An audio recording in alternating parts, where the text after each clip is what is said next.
Okay, మీరు first movie గురించి మాట్లాడదాం సార్. ఇందాక యంగ్ హీరో అంటే ఇప్పుడు కార్తికేయ గారితో చేశారు మీ ఫస్ట్ మూవీ. దాంట్లో అసలు ఆ సినిమాకి కొన్ని ఏంటంటే ఇప్పుడు 90 ml అనగానే అదొక తాగోతు సినిమా అని చెప్పి ఒక ఇంప్రెషన్ పడిపోయింది చాలామందికి. బట్ స్టోరీ అది కాదు. అంటే మీకు అసలు ఎలా అనిపించిందో ఒకసారి రివ్యూస్ కావచ్చు యూట్యూబ్లో వాళ్ళు చూసినప్పుడు మీకు ఏమనిపించింది అసలు? అనిపిస్తుంది. ఇప్పుడు రివ్యూస్ రాసినప్పుడు అవి చదివినప్పుడు కొంచెం బాధ వేస్తుంది. సరే వాళ్ళు సినిమా చూసి ఇచ్చారా, రివ్యూ చూడకుండా ఇచ్చారా, అంటే ఏ ఉద్దేశంతో సినిమా చూశారు ఏంటి, సరేలే. ఇప్పుడు జనాల మెంటాలిటీ ఎలా ఉంటుందంటే నెగిటివ్ కామెంట్లు పెడితే ఎక్కువ మనం చూస్తాం. మనం యూట్యూబ్లో మంచి కామెంట్ బాగా రాముడు మంచి బాల్డ్ అని తమ్ముళ్ళ హెడ్డింగ్ పెడితే దాన్ని మనం క్లిక్ కూడా చేయం మనం.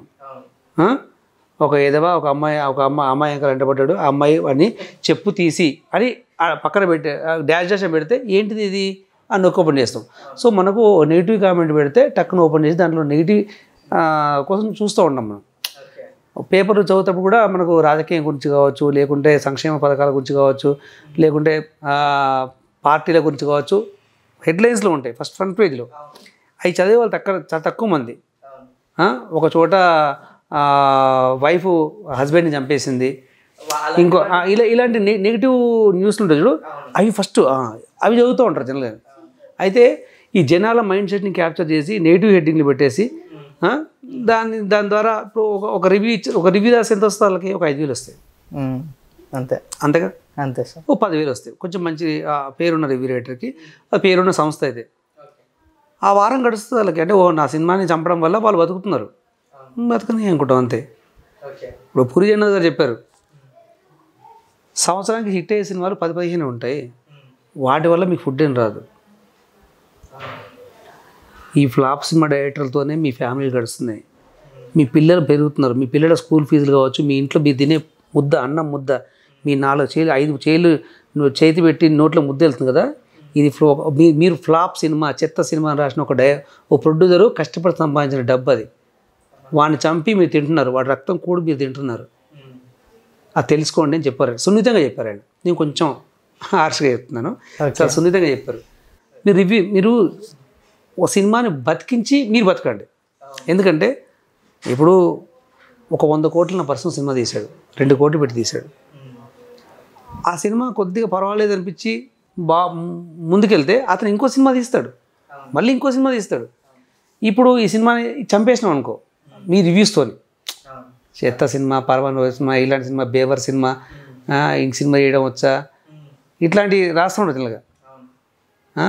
అంటే వాళ్ళందరూ పిహెచ్డీ చేసి వచ్చారు ఇండస్ట్రీలో, కెరియర్కి ఆలోచించారు.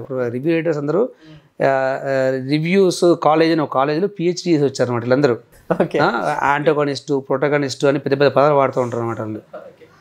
అంటే వాళ్ళ కథలు రాస్తే అసలు ఇక ఏది పెద్ద పెద్ద ప్రొడ్యూసర్లు క్యూలో కట్టి తీసుకుంటారు వాళ్ళ దగ్గర. అలా అంటే వాళ్ళ పిహెచ్డీ స్టేటస్ వేరే, రేంజ్ వేరే వాళ్ళది.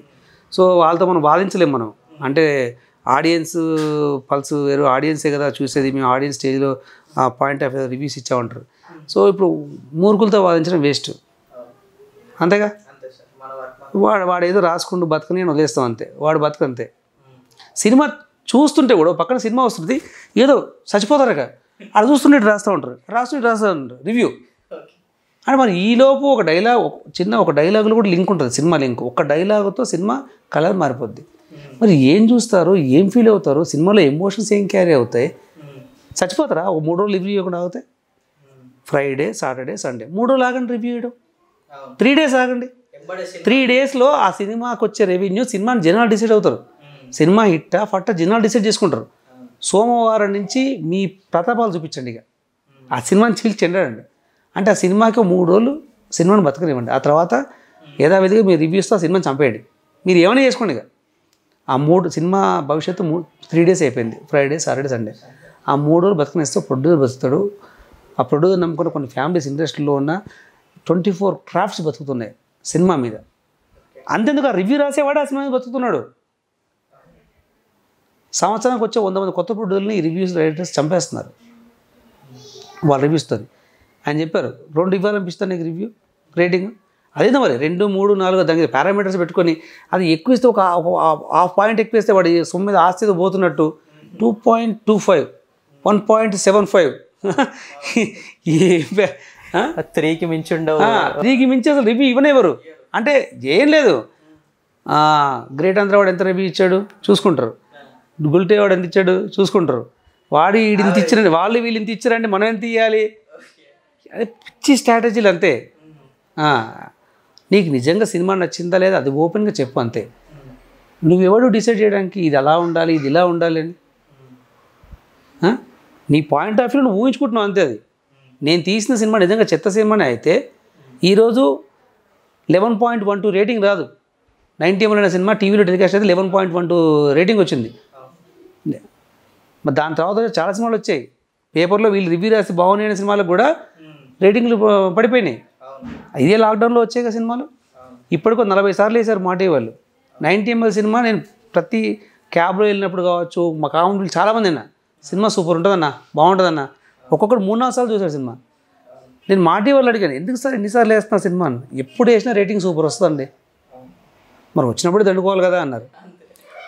సో ఇంతమంది జనాల కంటే ఇప్పుడు 1,00,000 మంది జనాలకి నచ్చిన విషయము 10 మంది రివ్యూ రేట్ నచ్చట్లే అంటే మరి లోపం ఎవరిలో ఉన్నట్టు? వాళ్ళలోనే ఉంది. ఇక్కడ రిజల్ట్ తెలిసిపోతుంది కదా సార్ మనకి, అంతే కదా. అవును. సో అది మనం గ్రహించాలి, అది మనం గ్రహించాలి. ఇప్పుడు మన అతడు సినిమా థియేటర్లో ఫ్లాప్ అయింది, అది ఈరోజు అది హిట్గా నిలిచిపోయింది. సో మీ మీ మీ మీ మీ అతడి సినిమా వారసుల్లో ఉంటుంది, దానిలో నీకు ఎందుకు రాది? దేనిలో ఉంటే సినిమా చూసినప్పుడు ఎంగేజ్ అయ్యావా లేదా, సినిమా నేను ఎంగేజ్ చేసిందా లేదా, ఎంటర్టైన్ చేసిందా లేదా, అది ఆలోచించు. నువ్వెందుకు 10 సినిమాలు గుర్తు తెచ్చుకుంటున్నావు సినిమా చూసేటప్పుడు? నీ సినిమా నీ నీ బ్రెయిన్ ఆ సినిమా ఎందుకు ఫోకస్గా ఉండట్లేదు? నువ్వు వచ్చిన సినిమా మీద కాన్సన్ట్రేషన్ చేసి హ్యాపీగా నువ్వు రివ్యూ రైటర్ అనే విషయం మర్చిపోయి ఒక సినిమా ప్రేక్షకుల్లో సినిమా చూడు. కోటి గిడ్డి మీద ఈకలు బీకాలని మైండ్ సెట్తో కూర్చొని లెఫ్ట్ లుక్ చూశాడు, రైట్ లుక్ చూశాడు, ఈ షార్ట్ లో యాంగిల్ పెట్టాడు, నీకు ఎందుకు రావన్నీ? ఎందుకండి సినిమా చూడు, హ్యాపీగా ఆడియన్లా సినిమా చూడు. ఒక ఆడియన్లా సినిమా చూసినప్పుడు నీకు అది నీ మైండ్కి ఎక్కిందని తెలుస్తుంది. ఇది ఓల్డ్ స్క్రీన్ ప్లే, ఇది లేటెస్ట్ స్క్రీన్ ప్లే, ముందు బుక్ రాయి స్క్రీన్ ప్లే మీద చదువుకుంటామని నీకు అంత స్ట్రాటజీ ఉంటే వచ్చే సినిమాది. చాలామంది రివ్యూ రైటర్లు వచ్చి సినిమా స్టార్ట్ చేస్తే బెటర్ కదా, మేము నేర్చుకుంటాం వాళ్ళ దగ్గర. ఒక కథ తయారు చేసుకుని ఒక ప్రొడ్యూసర్ నొప్పించి సినిమా తీయాలంటే బ్లడ్ పడొద్దండి. ఊరినే మొత్తం ఒక 20 మందిని కూర్చోబెట్టేసి కథ చెప్పంటే 20 మందిని కూర్చోబెట్టి కథ చెప్పి ఒప్పించాను నేను 90 ml. ఇలా రౌండ్ టేబుల్ కూర్చోబెట్టేసి 20 మంది ఒప్పించాను. కార్తికేయ వాళ్ళ పేరెంట్స్కి ఊరికి పంపించి వాళ్ళ పేరెంట్స్ అందరికీ కూర్చోబెట్టి చెప్పించారు కదా, అందరూ సూపర్ ఉన్నారు. ఒక సినిమా ఊరిని స్టార్ట్ కాదు, ఇంతమందికి నచ్చితేనే అది సినిమా రూపంలో తిరగెక్కింది. ఈరోజు టోటల్గా తెలంగాణ ఆంధ్ర తెలుగు జనాలంతా సినిమా చూసి ఇష్టపడుతున్నారు. నువ్వు ఒక రివ్యూతో నన్ను చంపేస్తావు, ఓకే బతుకు, ఓ 6 రోజులు బతుకుతావు కదా, నా మీద నా సినిమా మీద బతుకుతావు కదా, వదిలేస్తావు అంతే. నేను చెప్పేది ఒకటే, రివ్యూ రైటర్స్ అందరూ ఎడ్యుకేటెడ్ లాగా ఆలోచించండి, సినిమాను బతికించండి, మీరు బతకండి, అందరం కలిసి బతుకుతాం. మీరు లేకపోతే మేము లేము, మేము లేకపోతే మీరు లేరు, మీరు లేకపోయినా మేము ఉంటాం, కాకపోతే సినిమా లేకపోతే మీరు లేరు, అది గుర్తుంచుకోండి. ఒకప్పుడు సినిమాలు ఎప్పటి నుంచో తీస్తున్నారు, రివ్యూ రైటర్స్ కొత్తగా వచ్చారు, ఈ మధ్యన వచ్చి పుట్టుకొచ్చారు ఇవన్నీ. ఒకప్పుడు సినిమా రిలీజ్ అయిన వారం తర్వాత రివ్యూ వస్తే ఇప్పుడు సినిమా వస్తుంటేనే టక్క కొడుతున్నారు. ఆలోచించండి, సినిమా బతికితేనే మనం బతుకుతాం, సినిమా లేకపోతే మనకు బతకలేదు. కాబట్టి సినిమాను బతికించండి, ఇట్స్ మై సిన్సియర్ రిక్వెస్ట్. అందరం బ్రదర్స్లా కలిసి ఉందాం, కలిసి సినిమాను ముందుకు తీసుకెళ్దాం. ఓకే.